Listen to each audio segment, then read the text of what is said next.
Indrajit study point में आप सभी का स्वागत है। हम पढ़ रहे हैं एनसीईआरटी क्लास 10 अध्याय 2 भारत में राष्ट्रवाद भाग 3, जिसमें हम ग्रामीण इलाकों में विद्रोह के बारे में पढ़ेंगे कि ग्रामीण इलाकों में विद्रोह क्यों हुआ, कैसे हुआ, किस वजह से हुआ। एक तो था कि जबरन भर्ती हो रहा था, मतलब नौजवानों को उठाकर जबरदस्ती फौज में भर्ती कर दिया जाता था, ट्रेन के ड्राइवर बना दिए जाते थे। शहर से बढ़कर असहयोग आंदोलन देहात में भी फैल गया। अब देहात में भी होने लगा। युद्ध के बाद देश के विभिन्न भागों में चले किसानों और आदिवासियों के संघर्ष भी इस आंदोलन में समा गए। और समझ लो, देश के किसानों और आदिवासी सब के सब इस संघर्ष में मिल गए। अवध में सन्यासी बाबा रामचंद्र किसानों का नेतृत्व कर रहे थे। बाबा रामचंद्र ने इससे पहले फौज की गिरमिटिया मजदूर के तौर पर काम कर चुके थे। गिरमिटिया का मतलब होता है, यहाँ पर देखो, औपनिवेशिक शासन के दौरान बहुत सारे लोगों को काम करने के लिए फिजी गयान, वेस्ट इंडीज आदि स्थानों पर ले जाया जाता था। फिजी गयान देश है, वहां पर ले जाया जाता था। उन्हीं लोगों को गिरमिटिया मजदूर के नाम से जाना जाता है। उनका आंदोलन तालुकदारों और जमींदारों के खिलाफ था, मतलब जो उनसे बीच में ये दलाली कर रहे हैं उनसे और जमींदारों के खिलाफ था। किसानों को बेगार करनी पड़ती थी। बेगार का मतलब होता है बिना पैसे का काम करना। पट्टेदार के तौर पे बटैया, जिसको आम भाषा में बटैया बोलते हैं, तो बटैयादार, तो पट्टेदार के तौर पे पट्टे निश्चित नहीं होते थे। और जब कोई बटैया लेता था जमीन, तो उसका कितना हिस्सा देना है ये तय नहीं होता था। उन्हें बार बार पट्टे की जमीन से हटा दिया जाता था ताकि जमीन पर उनका कोई अधिकार स्थापित न हो सके। किसानों की मांग थी कि लगान कम किया जाए, बेगार खत्म हो और दमनकारी जमींदारों का सामाजिक बहिष्कार किया जाए। ये आंदोलन इसलिए था कि वहां के लगान खत्म किए जाए, बेगार खत्म किए जाए, मतलब पैसा देकर हमसे काम कराया जाए, और दमनकारी जो जमींदार है उसका बहिष्कार किया जाए, भगाओ इसको यहाँ से। बहुत सारे जगहों पर जमींदारों को नाई धोबी की सुविधाओं से भी वंचित करने के लिए पंचायत ने नाई धोबी बंद फैसले लिए। मतलब वहां पर बहुत सारे जमींदारों को नाई धोबी से बहिष्कार कर दिया गया, मतलब नाई और धोबी उसके घर पे नहीं जाएगा। एक पंच बैठा जिसमें नाई और धोबी बंद कर दिए गए उसके लिए। जून 1920 में जवाहरलाल नेहरू ने अवध के गांव का दौरा किया। अवध मतलब अयोध्या के गांव का दौरा किया, गांव वालों से बातचीत की और उनकी व्यवस्था समझने की, उनकी जो हालात थी उनको समझने की प्रयास किया। अक्टूबर तक जवाहरलाल नेहरू, बाबा रामचंद्र तथा कुछ अन्य लोगों के नेतृत्व में अवध किसान सभा का गठन किया गया। महीने भर में इस पूरे इलाके के गांव में संगठन की 300 से ज्यादा शाखाएं बन गई, मतलब 300 शाखाएं, 300 पार्ट बन गया उस संगठन के। अगले साल जब असहयोग आंदोलन शुरू हुआ तो कांग्रेस ने अवध के किसान संघर्ष को इस आंदोलन में शामिल करने का प्रयास किया, लेकिन किसानों के आंदोलन में ऐसे स्वरूप विकसित हो चुके थे जिससे कांग्रेस का नेतृत्व खुश नहीं था। कांग्रेस का नेतृत्व क्यों नहीं खुश था? जो कांग्रेस का नेता था वो खुश क्यों नहीं था, अब बताते हैं। 1921 में जब आंदोलन फैला तो तालुकदारों और व्यापारियों के मकानों पर हमले होने लगे। जो तालुकदार है और व्यापारी है उनके मकानों पर हमला होने लगे। बाजारों में लूटपाट होने लगी। अनाज के गोदामों पर कब्जा कर लिया गया। बहुत सारे स्थानों पर स्थानीय नेता किसानों को समझा रहे थे कि गांधी जी ने ऐलान कर दिया है कि अब कोई लगान नहीं भरेगा और जमीन गरीबों में बांट दी जाएगी।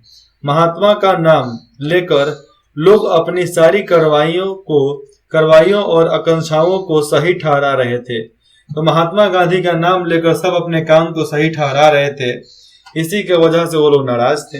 आदिवासी किसान ने जंगलों में वो लोग खेती बाड़ी करते थे। महात्मा गांधी के संदेश और स्वराज्य के विचार का कुछ और ही मतलब निकाल लिया। उदाहरण के लिए आंध्र प्रदेश की गुडेम पहाड़ियों में रहने वाले, गुडेम पहाड़ी था वहां पे, अभी भी है, उसमें रहने वाले 1920 के दशक की शुरुआत में एक उग्र गुरिल्ला आंदोलन फैल गया और गुरिल्ला कैंप से, वहीं से गुरिल्ला फौज भी निकलता है। तो गुरिल्ला फौज का नाम उन्हीं के इलाके से लिया गया है। तो उग्र गुरिल्ला आंदोलन फैल गया। कांग्रेस इस तरह के संघर्ष को कभी स्वीकार नहीं कर सकती थी, क्योंकि ये कांग्रेस के अनुशासन के खिलाफ था। मतलब कांग्रेस गांधी जी के अनुसार चलता था, तो गांधी जी अहिंसा के पुजारी, हिंसा तो चाहते नहीं थे, और ये लोग जो गोरिल्ला लोग थे, ये लोग हिंसा करना चाहते थे। तो भैया कहां से जोड़ी जमेगी, दिक्कत थी। 1928 में वल्लभ भाई पटेल ने गुजरात के बारदोली तालुका में किसान आंदोलन का नेतृत्व किया, जो कि भू स्वराज को बढ़ाने के खिलाफ था। यह बारदोली सत्याग्रह के नाम से जाना जाता है और यह आंदोलन वल्लभ भाई पटेल के समक्ष नेतृत्व के तहत सफल रहा। ये वल्लभ भाई पटेल चला रहे थे। इस संघर्ष का प्रसार व्यापक रूप से हुआ और इसे भारत के कई हिस्सों में अत्यंत सहानुभूति प्रदान की गई। कौन सा? भू राजस्व को बढ़ाने के खिलाफ, मतलब भूमि पर जो कर लगता था उसको बढ़ाओ नहीं, खत्म कर डालो। इसी आंदोलन की वजह से वल्लभ भाई पटेल बहुत ज्यादा उनको सहानुभूति मिली।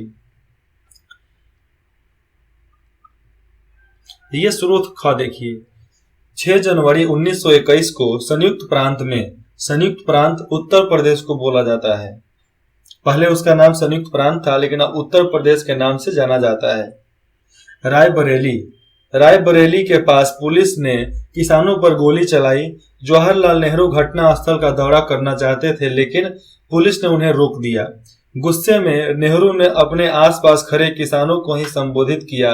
बाद में इस सभा के बारे में उन्होंने बताया था, उनका आचरण खतरे के सामने होते हुए भी बहादुरी, शांत और निश्चिंत लोग जैसे था उनका व्यवहार। मतलब उतना उग्र, ऐसा आचरण देखकर भी वो शांत थे, बहादुर के तरह। बहादुर लोग ही अक्सर शांत हुआ करते हैं। पता नहीं उन्हें क्या महसूस हो रहा था, लेकिन मुझे पता है कि मैं क्या महसूस कर रहा था। एक पल के लिए मेरा भी खून खौल उठा था, उबल उठा था। अहिंसा तो न जाने कहां छूट गई थी, लेकिन सिर्फ एक पल के लिए, जिसे ईश्वर की कृपा हमें विजय द्वार पर ले जाने के लिए भेजा गया, उस महान नेता के विचार मुझे याद आ गए और मैंने देखा कि मेरे आसपास बैठे और खड़े किसान मेरे से कम उत्तेजित, मेरे से ज्यादा शांत थे। मेरे दुर्बलता का यह छिन्न बीत गया, जो मेरे दुर्बलता का वो खून खौल उठा था वो खत्म हो गया। मैंने पूरी विनम्रता के साथ अहिंसा पर उनसे बात की। यह सबक उसने ज्यादा मुझे सिखाया, और यह सबक जो था अहिंसा का, लोगों ने मुझे सिखाया, किसानों ने मुझे सिखाया। ये पंडित जवाहरलाल नेहरू बोल रहे थे। उन्होंने मेरी बात समझी और शांति से चले गए। ये लिखा गया है सर्वपल्ली गोपाल, जवाहरलाल नेहरू एक जीवनी में लिखा गया है। ये अन्य वन क्षेत्र, अन्य जंगलों की तरह यहाँ भी अंग्रेजी सरकार ने बड़े बड़े जंगलों में लोगों के दाखिल होने पर पाबंदी लगा दी थी। लोग इन जंगलों में न तो मवेशियों को चरा सकते थे, न ही जलावन के लिए लकड़ी वहां से काट सकते थे, न ही फल बीन सकते थे। इससे पहाड़ों के लोग परेशान और गुस्सा में थे। न केवल उनकी रोजी रोटी पर असर पड़ रहा था, बल्कि उन्हें लगता था कि उनके परंपरागत अधिकार भी छीने जा रहे हैं। जो उनके परंपरागत तौर से चली आ रही है, उसे भी छीना जा रहा है। जब सरकार ने उन्हें सड़कों के निर्माण के लिए बेगार करने पर मजबूर कर दिया, बेगार मतलब क्या, बिना पैसा बिना कमाए काम करने पर मजबूर कर दिया, लोगों ने बगावत कर दी। अरे भैया, काम कराओगे, पैसा नहीं दोगे तो लोग कैसे अपना रोजी रोटी चलाएगा। उनका नेतृत्व करने वाले अल्लूरी सीताराम राजू एक दिलचस्प व्यक्ति थे।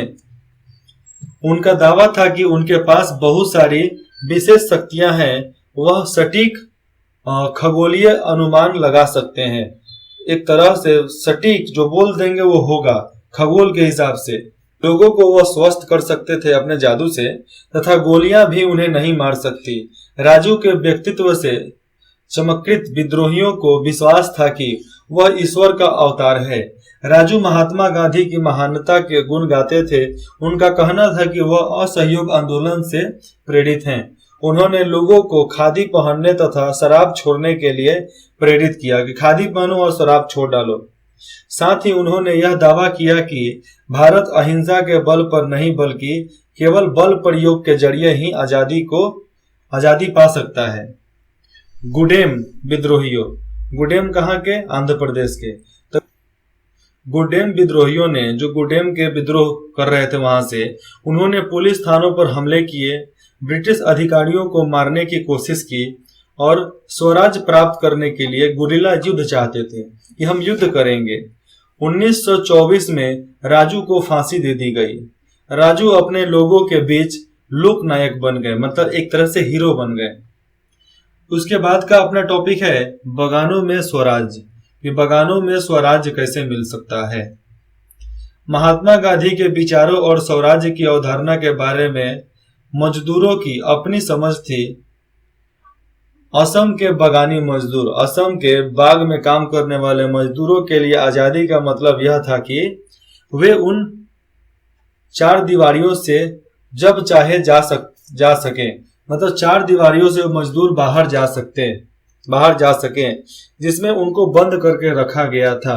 उसको बंधुआ मजदूर भी एक तरह से बोला जा सकता है। उनके लिए आजादी का मतलब था वे अपने गांवों से संपर्क रख सकें, मतलब वे उस चार दीवारी से निकलकर अपने गांवों से भी बात कर सकें, नहीं तो उस चार दीवारी में ही उनको कैद कर दिया जाता था। 1859 के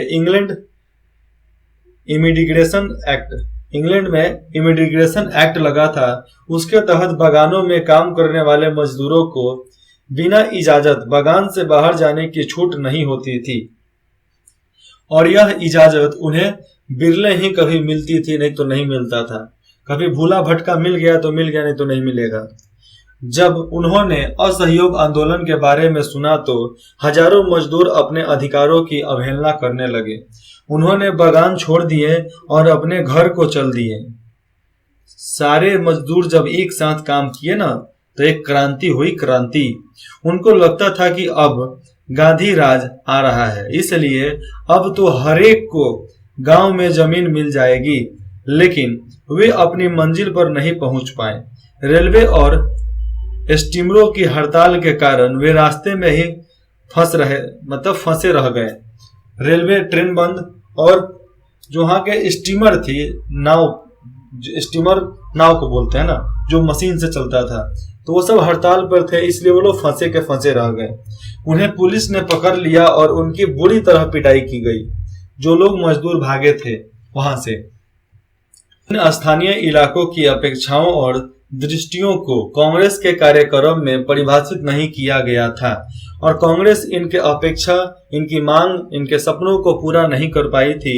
उन्होंने तो स्वराज्य शब्द का अपने अपने हिसाब से अर्थ निकाल लिया था। ये लोग जितने भी आंदोलन कर रहे थे, अपने अपने जिस तरह समझ में आता था वैसा ये लोग अर्थ निकालते थे।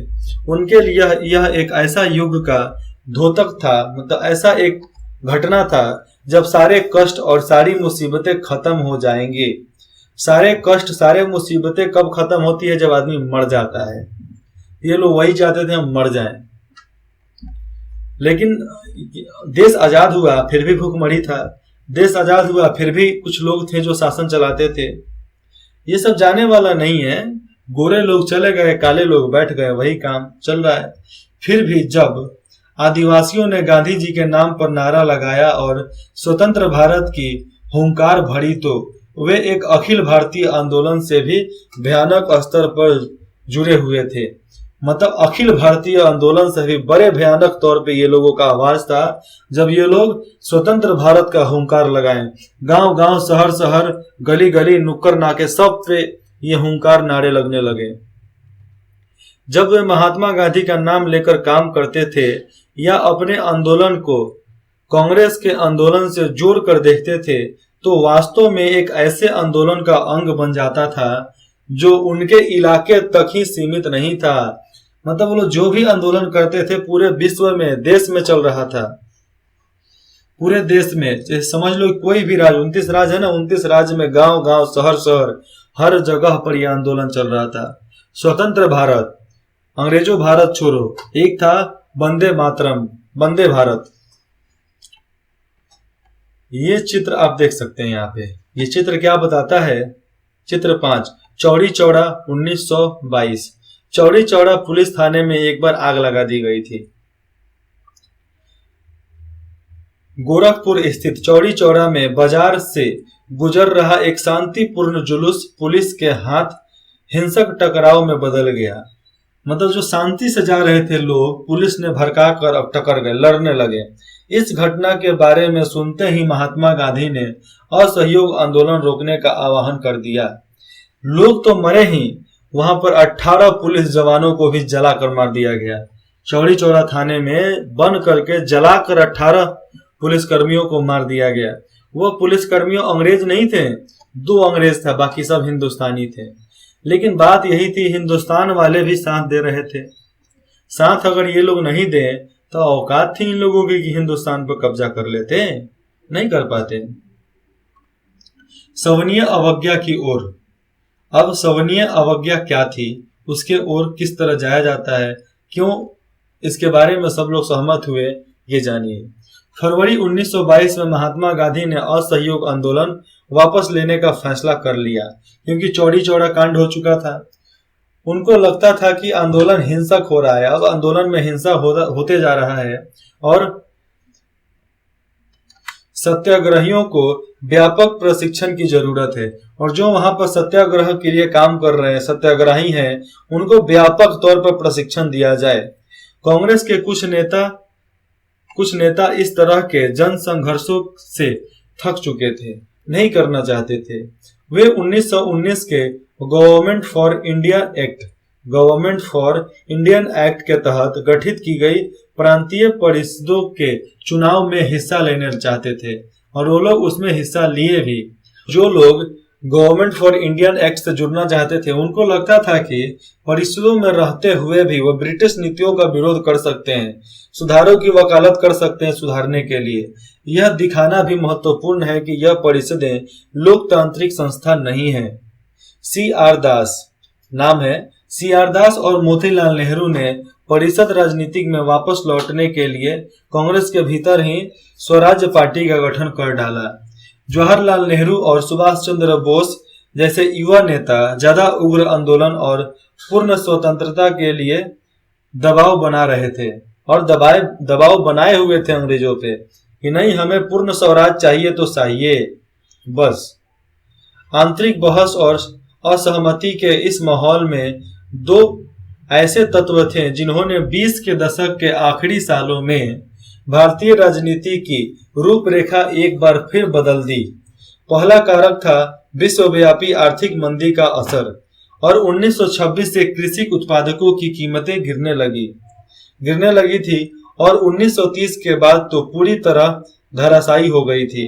कृषि उत्पादकों की मांग गिरी और निर्यात काम होने लगे, और निर्यात मतलब बाहर से मंगाया जाने लगा। आयात मतलब भेजना होता है, निर्यात मतलब मंगाना होता है। तो हम लोग 1930 के बाद कुछ सामान मंगाने लगे, क्योंकि निर्यात काम होने लगा, तो किसानों को अपनी उपज बेचना और लगान चुकाना भी भारी पड़ने लगा।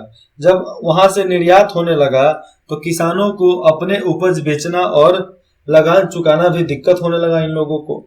1930 तक ग्रामीण इलाके भारी उथल पुथल से गुजरने लगे थे।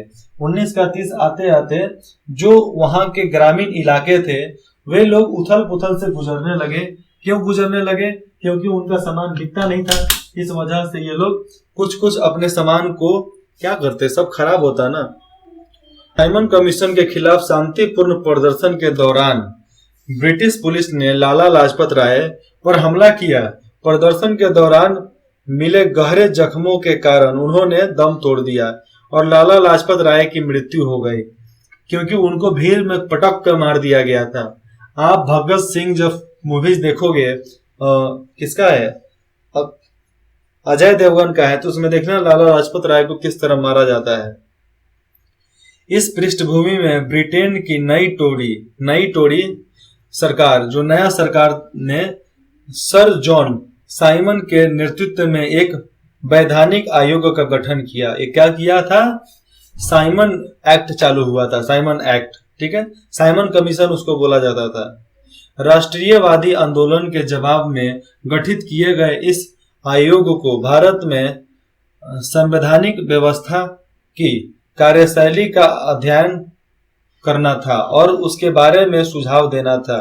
साइमन कमीशन का मतलब था कि वहां पर संवैधानिक व्यवस्था की कार्यशैली के बारे में अध्ययन करके और उसके बारे में सुझाव देना था। इस आयोग में एक भी भारतीय सदस्य नहीं था, सारे अंग्रेज थे। साइमन कमीशन में जितने लोग थे एक भी भारतीय नहीं थे, सब अंग्रेज थे। 1928 में जब साइमन कमीशन भारत पहुंचा तो उसका स्वागत साइमन कमीशन वापस जाओ, साइमन कमीशन वापस जाओ, Simon commission go back, Simon commission go back के नारे से उसका स्वागत किया गया। कांग्रेस और मुस्लिम लीग सभी पार्टियों ने प्रदर्शनों में हिस्सा लिया। कहा? वो मुंबई में आए थे, तो मुंबई में यह नारा चल रहा था। इस विरोध को शांत करने के लिए, जो विरोध चल रहा था उसको शांत करने के लिए वायसराय लॉर्ड इरविन ने अक्टूबर 1929 में भारत के लिए एक डोमिनियन स्टेट का गोलमोल सा ऐलान कर दिया। ये डोमिनियन स्टेट क्या होता है? डोमिनियन स्टेट का मतलब होता है हिंदुस्तान में तो आपका राज रहेगा, लेकिन आप ब्रिटेन के अधीन रहकर काम करोगे। जिस तरह अभी का जितना भी राज्य है ये सब डोमिनियन स्टेट है, मतलब ये सब भारत सरकार के अधीन रहकर काम कर सकते हैं और जो भी काम करेंगे उसका जवाब देना पड़ेगा वहां पे केंद्र सरकार को। तो ऐसे ही डोमिनियन स्टेट के लिए उन लोगों ने बोला गोलमोल बात, गोल मटोल होता था ना, वैसे ही अब भाई आप डोमिनियन स्टेट ले लो, उसके बाद से बाकी की बात में करेंगे। तो फिर यहाँ पर कौन थे? यहाँ पर एक बहादुर नौजवान भगत सिंह ने बोला ये डोमिनियन स्टेट क्या होता है भैया, हमें डोमिनियन स्टेट नहीं चाहिए, हमें पूर्ण स्वराज चाहिए। ये हमारा देश है, हमारी भूमि, हमारी मिट्टी है, हमें पूरा देश चाहिए, हम डोमिनियन स्टेट से नहीं मानने वाले हैं। फिर बाद में जाकर गांधी जी ने डोमिनियन स्टेट को छोड़कर पूर्ण स्वराज की मांग कर दी। पंडित जवाहरलाल ने भाषण के दौरान उनको बोल दिया कि हमें अब डोमिनियन स्टेट नहीं चाहिए, हमें पूर्ण स्वराज चाहिए। अब उन्होंने इस बारे में कोई समय सीमा भी नहीं बताई। उन्होंने सिर्फ इतना कहा था कि भावी संविधान के बारे में चर्चा करने के लिए गोलमेज सम्मेलन आयोजित किया जाएगा।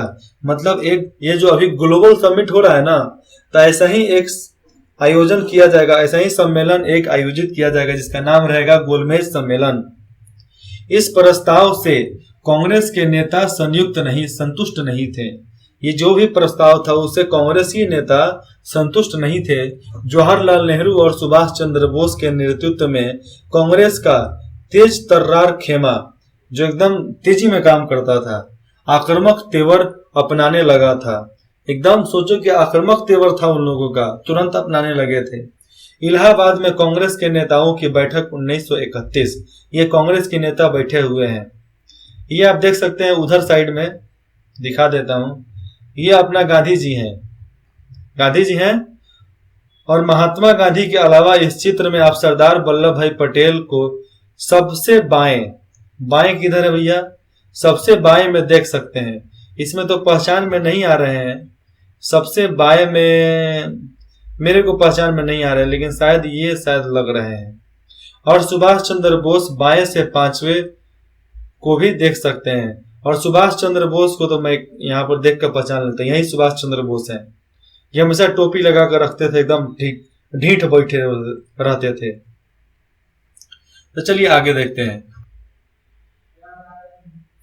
उदारवादी और मध्य वर्ग नेता ब्रिटिश डोमिनियन के भीतर भी संवैधानिक व्यवस्था के पक्ष में थे, लेकिन इस खेमे का प्रभाव घटता जा रहा था। ये जो भी व्यवस्था चाहते थे उसका प्रभाव घटते जा रहा था। दिसंबर 1929 में जवाहरलाल नेहरू की अध्यक्षता में कांग्रेस के लाहौर अधिवेशन में पूर्ण स्वराज की मांग को औपचारिक रूप से मान लिया गया था कि अब हमें पूर्ण स्वराज चाहिए।